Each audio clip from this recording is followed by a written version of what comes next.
Assalamualaikum warahmatullahi wabarakatuh.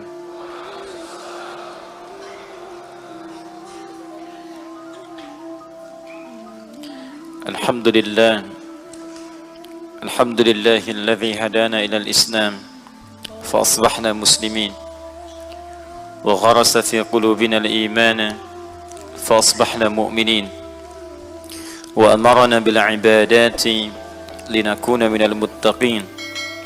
فسبحان الذي خلقنا أحسن تقويم نحمده حمدا شاكرين حمدا ناعمين كما علمنا أن نحمده نصلي ونسلم على أفضل الأنبياء والمرسلين النبي الكريم الرسول الأمين سيدنا محمد وعلى آله وصحبه وذرياته وأمته إلى يوم الدين أما بعد فيا عباد الله أوصي نفسي وإياكم بتقوى الله فقد فاز المتقون فلا تموتن إلا وأنتم مسلمون فقال تعالى يا أيها الذين آمنوا اتقوا الله حق تقاته ولا تموتن إلا وأنتم مسلمون.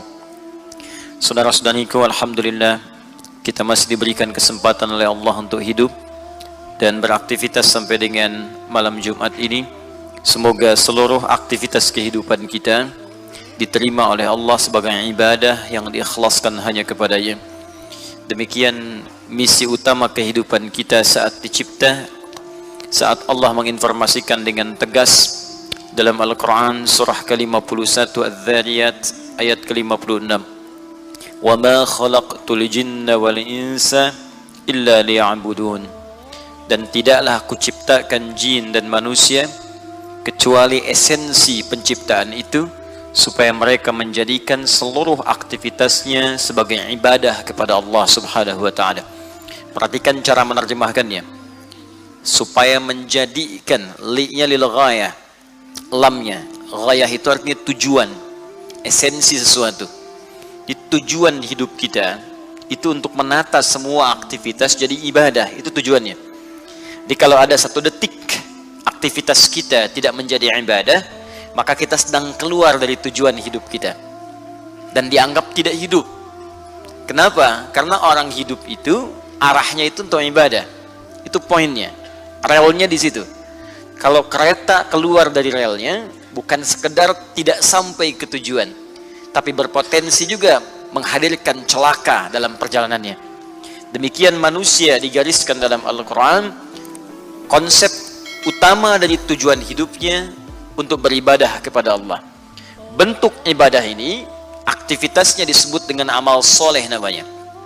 Ya, ibadah itu konsepsinya, bentuknya amal soleh. Bisa langsung terhubung dengan Allah berupa ibadah ritual. Seperti sholat, itu bagian dari ibadah ritual. Mau lampu nyala, mau padam, tetap sholat. Ya, baik. Itu bagian pertama. Jadi karena itulah ketika kita diminta menunaikan sholat setiap hari, itu untuk menunjukkan esensi kehidupan kita dan jati diri kita sebagai hamba. Ya, apa bedanya antara makhluk dengan khalik? Makhluk itu sholat, khalik menerima sholat kita.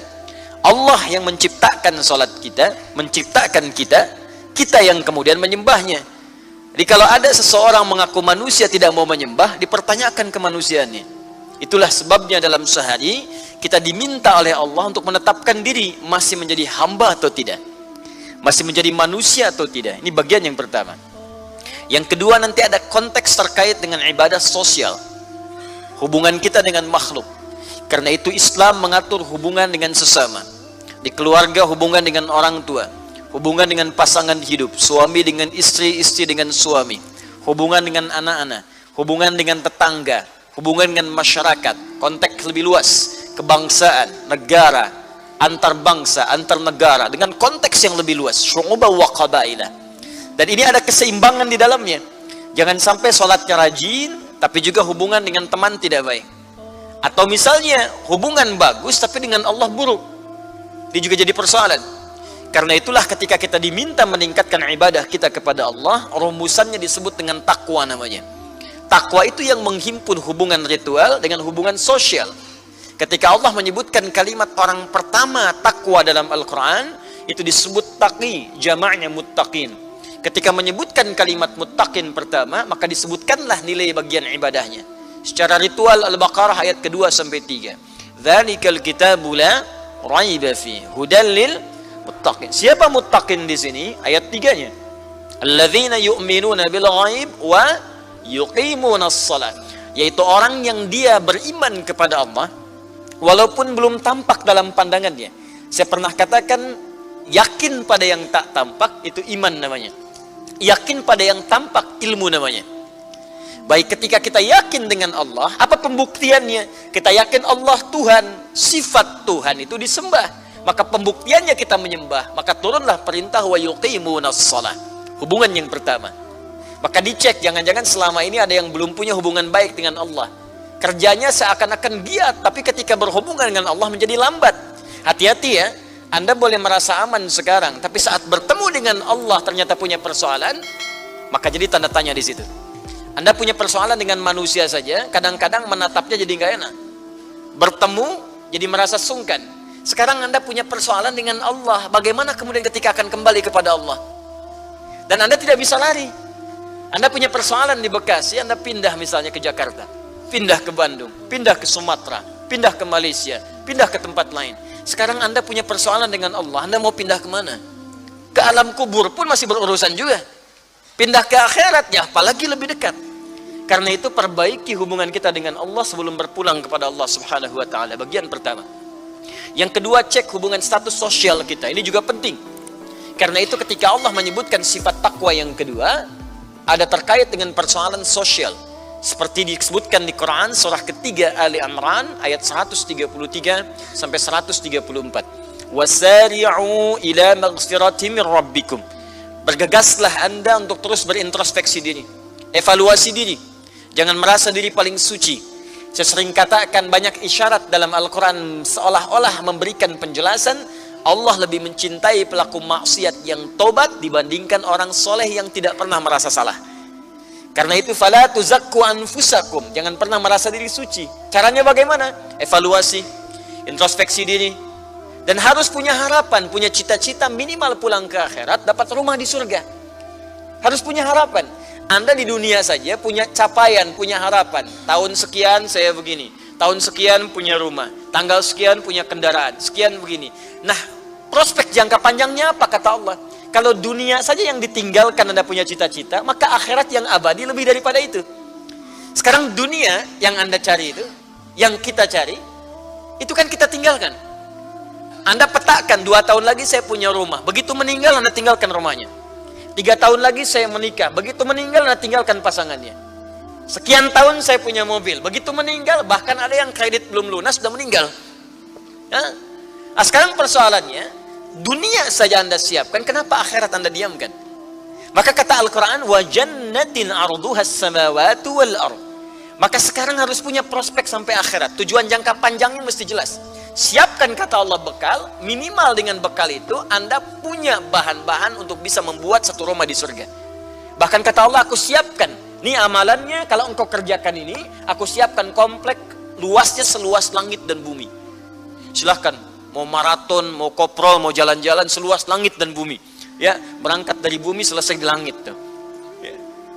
Untuk siapa orang itu? Untuk siapa tempat itu? Uiddat lil muttaqin, aku siapkan bagi orang-orang takwa. Tapi di takwa yang kedua ini tidak sama dengan yang pertama. Di awal penekanan amalannya. Perhatikan ayat 134-nya. Ternyata wujudnya amalan sosial.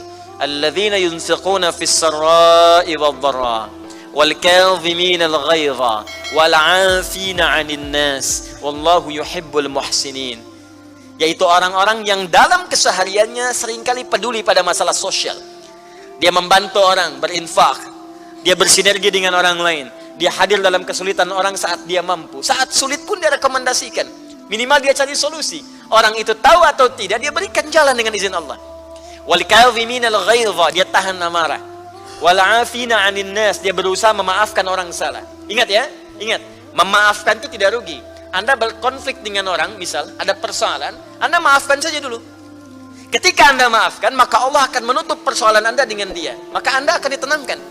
Tapi sebelum dia minta maaf kepada Anda, atau belum selesai masalah dia dengan Anda, sepanjang dia belum selesaikan di dunia, maka dia akan bawa masalah itu kepada Allah Subhanahu wa Ta'ala. Ini nggak ada ruginya. Wallahu yuhibbul muhsinin, dan Allah mencintai orang-orang baik yang senang berbagi secara sosial. Maka saya ingin koreksi saat kita mulai pertama taklim ini, dengan coba menata diri kita. Sampai dengan kita mulai di malam Jumat ini, coba cek.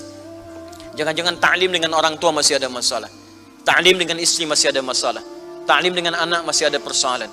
Atau dengan manusia baik, tapi dengan Allah belum tuntas. Maka bertakwalah kepada Allah. Kita berdoa di malam hari ini seperti kita lakukan dalam setiap awal ta'lim. Pertama, semoga orang yang belum mendapatkan hidayah sampai di malam ini diberikan oleh Allah dan dikuatkan hidayah dalam jiwanya. Mudah-mudahan dia bisa bersyahadat sebelum ia wafat. Ya, semoga pelaku maksiat diberikan oleh Allah getaran dalam jiwanya untuk bertobat, sehingga ia punya kesempatan kembali kepada Allah dalam keadaan husnul khatimah insyaallah. Dan semoga kita dijaga oleh Allah untuk istiqamah, memperbaiki diri sampai kita kembali kepada Allah dalam kebaikan.